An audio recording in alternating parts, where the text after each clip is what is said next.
You've been using AI for 2 years, and it feels different now, smarter, more alive. Here's the surprise: yes, the model grew, more parameters, better compute, but inside it still uses the same attention layers and MLP blocks it always has. What changed is everything around it. But first, how did AI get powerful in the first place?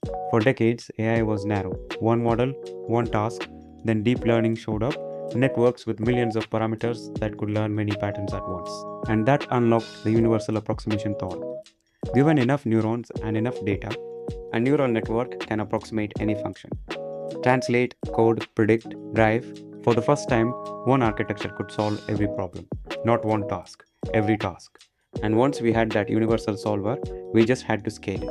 Inside a modern LLM, the model uses multi-head attention, looking at the same sentence many ways at once. One head tracks grammar, one tracks meaning, one tracks references. Each head, like a tiny expert, stack 50 layers, billions of parameters, and you get language understanding the way a brain might. But scaling that is brutally expensive, so engineers built mixture of experts. A router picks just a few specialists to wake up for each input. Most of the model stays asleep, and in January 2025, a Chinese lab called DeepSeek built one of these, 10 times smaller fraction of the compute. It nearly crashed the AI stock market, $600 billion wiped off Nvidia in a single day. But here's what nobody talks about.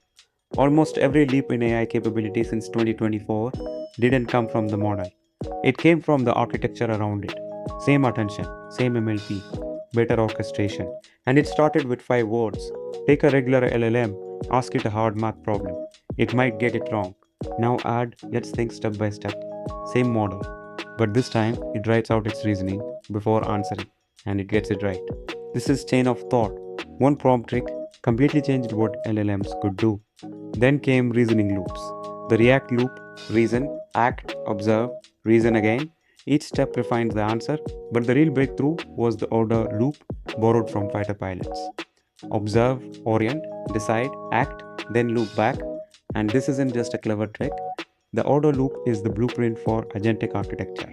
Any role, any task, any continuous process, if it has perception, decision, and action, it can be wrapped in an OODA loop and become an agent. Customer support, security monitoring, DevOps, personal finance, every workflow that runs on a loop becomes an agent. Agentic architecture is the operating system for everything that runs continuously.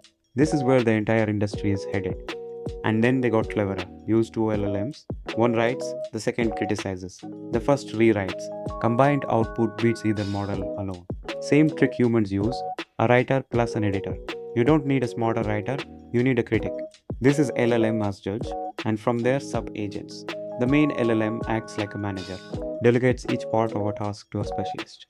One searches the web, one writes code, one runs tests. Same model, different roles. Multiply that, swarm agents, hundreds of LLMs in parallel. Some explore, some vote, some critique.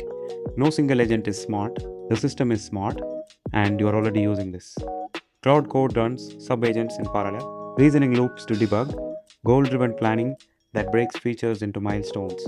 It even captures workflows as routines you reuse, and skills that give agents a persistent character, same underlying model. But the architecture is what makes it work.